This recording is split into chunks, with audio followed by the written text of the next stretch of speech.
Good evening and thanks for joining us. I'm Olivia Lemmon. A rainy evening, and could we see some snow mixed in? Let's get a first look at our local forecast to find out. Hey there, good evening to you. I'm meteorologist Pamela Gardner. We have more rain filling in this evening across Worcester County, and our temperatures will continue to fall into the low 40s by 8:45, but still not experiencing the snow like our neighbors to the north. Until about 10 o'clock, 11 o'clock, we'll notice a few flurries and snowflakes mixing in with the rain, and it is a chilly rain by 11 o'clock, down to 37 degrees for the temperature. The precipitation shuts off so quickly, though, that we won't see a lot of accumulation out of this. If we do worst case scenario across the Worcester Hills, you might see a dusting or scattered coatings, but it's really far across northern parts of New England that have experienced all that snow from earlier today. So we're dry by Friday morning in Worcester, turning cold and turning windy. With wind chill values, it's going to feel well below freezing. I'll show you the numbers coming up in the 10-day. Following the area's first hard frost, Worcester's Division of Public Health has lifted a ban on outdoor activities at city-owned parks and fields. The city has been advised by the state's Department of Health the threat of EEE and West Nile virus has been significantly diminished. On Monday, Worcester Public Schools lifted their EEE ban and rescheduled high school football games accordingly. The outdoor activities restriction went into effect in September. One of the last anchor stores at the Greendale Mall is closing its doors. Best Buy has been at the mall for more than 20 years. Some say it's a sign of where retail shopping is going. Our Chandler Walsh has more. Olivia, as you mentioned, the electronics store has been here since 1999. Tomorrow, its doors will no longer be open due to a loss in business. The local business community says it's part of a larger story here of the decline in retail. Empty storefronts fill the Greendale Mall. Anchor store Best Buy will be the latest to join. Thursday is the store's last day in Worcester. Best Buy, I always came here, but it's closed. It's very sad. I came down because I needed a charger for my phone, and I was hoping it was still open. Worcester Regional Chamber of Commerce President and CEO Tim Murray says it shows the challenges retail businesses face and a switch to online shopping. Competitive online sales didn't exist 30 years ago to the extent they are now, where people can literally open up their phone and almost everyone has one, press a button, and the next day have something delivered to their door. The Greendale Mall opened in 1987. Few stores are left open decades later, and now only one anchor.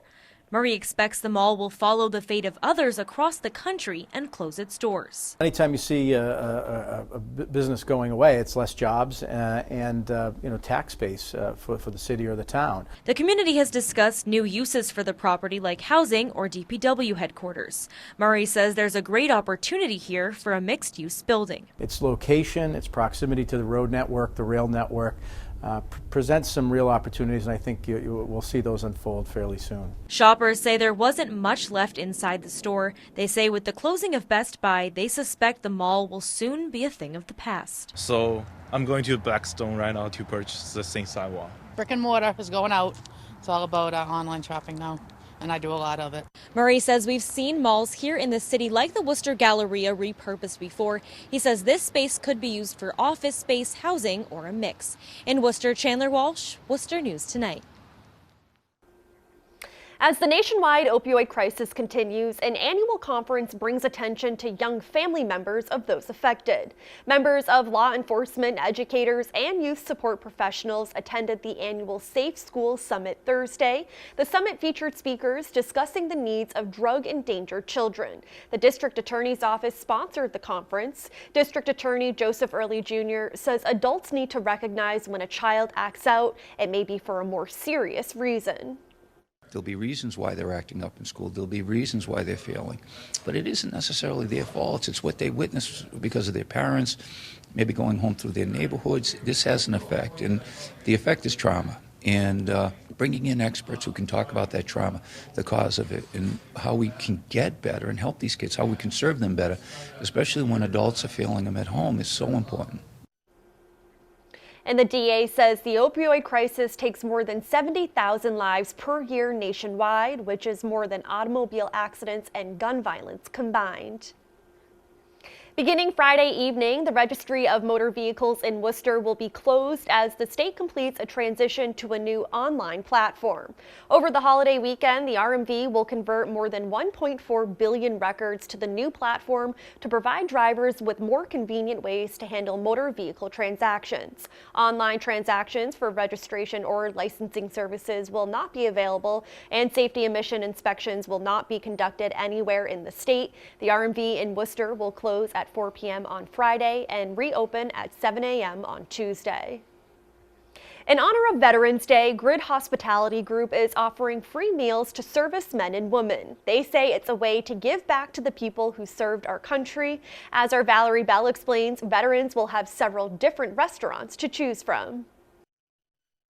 4 Worcester restaurants are offering free meals to veterans over the weekend and on Veterans Day. For the Grid Hospitality Group, it's very important that we acknowledge those who have served our country and our city. Alfredo Vieira is the Director of Operations for Grid Hospitality Group, which owns the restaurants offering promotions. Vieira says it's important to the company to engage and give back to the community, especially those who have fought for the country. And a lot of times, we don't get to say thank you face to face, so we wanted to make a grander gesture and be able to thank those who have served our communities in our country. The restaurants are all located along Franklin Street in downtown Worcester. Those restaurants include Beer Garden and Pavilion, Brew on the Grid, Craft Table and Bar, and Revolution Pie and Pint. Brew, they could come in, they get a free drink of their choice, even a pastry or a sandwich, and in Beer Garden they could do the same. It would be a free appetizer. Sunday, Craft Table and Bar and Revolution Pie and Pint are offering a free entree to all veterans. Just come in and let us know that you served. State Representative Harold Naughton joined the United States Army Reserve following 9/11 and says he appreciates the acknowledgement local businesses are making. But when mom and pop restaurants or chain restaurants or groups step up for something like that, it shows that they acknowledge the sacrifice that were made. Naughton added these efforts made by the restaurant show the importance of recognizing the shared sacrifice of those who served. Sacrifice, the stepping up, is important to acknowledge apart from the political climate in our country today. It's one thing we can all share. In Worcester, Valerie Bell, Worcester News Tonight. Veterans Inc. in Worcester was honored by the U.S. Department of Labor with a prestigious Job Creator Award. The local nonprofit is among 11 organizations in Massachusetts to be recognized. Veterans Inc. received a platinum-level award for meeting veteran employment criteria, including hiring and retention percentages and providing veteran resources and leadership program. The 11 organizations recognized hired more than 52,000 veterans since 2017. Assumption College hosted a Veterans Day ceremony on Thursday to recognize the sacrifices made by members of the U.S. Armed Forces. For the third year in a row, the school presented challenge coins marked with the emblems of the Armed Forces to each veteran in attendance. State Representative Harold Naughton Jr., a major in the Massachusetts Army National Guard and a graduate of Assumption College, was the keynote speaker. The Burncoat High School Choir and ROTC program also took part in the ceremony. November is National Family Caregivers Awareness Month. It's a time to recognize and honor people across the country. Our Matt Restaino met with a local former caregiver to talk about his experience and advice for others. Frank Yacino never anticipated needing to be a caregiver for his wife, Barbara. You know, when we got married, I didn't ask her, oh, by the way, are you going to get Alzheimer's when you have 56th anniversary? So it's just something that comes, and everybody should prepare for themselves for that. He says when Barbara was diagnosed in 2000, he didn't know what to do. The neurologist actually used that term, Alzheimer's, and it was like a ton of bricks to hear it. Frank joined a support group for caregivers in Webster.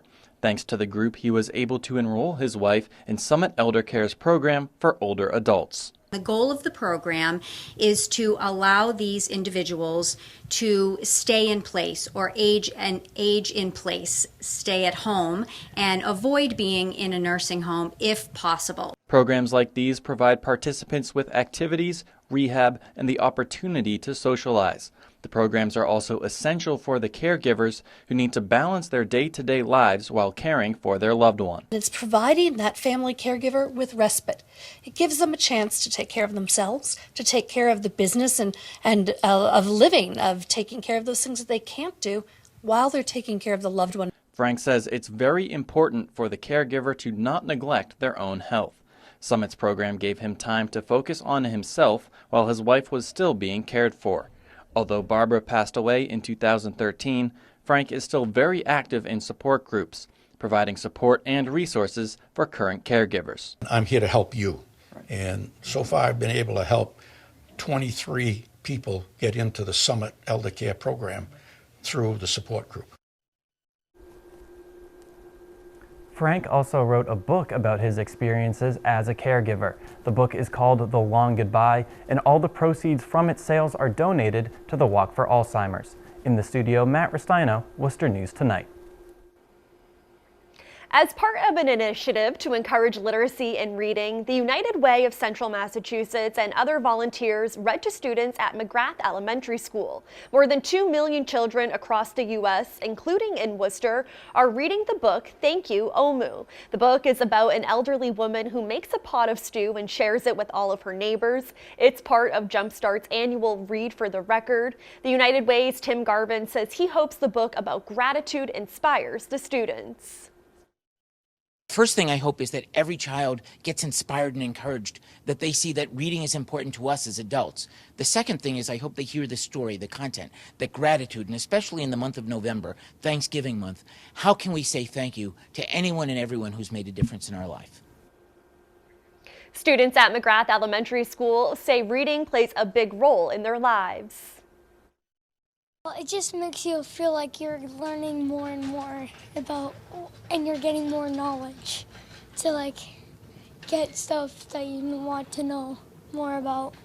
Reading just makes me like happy, and I like reading because like it's calming.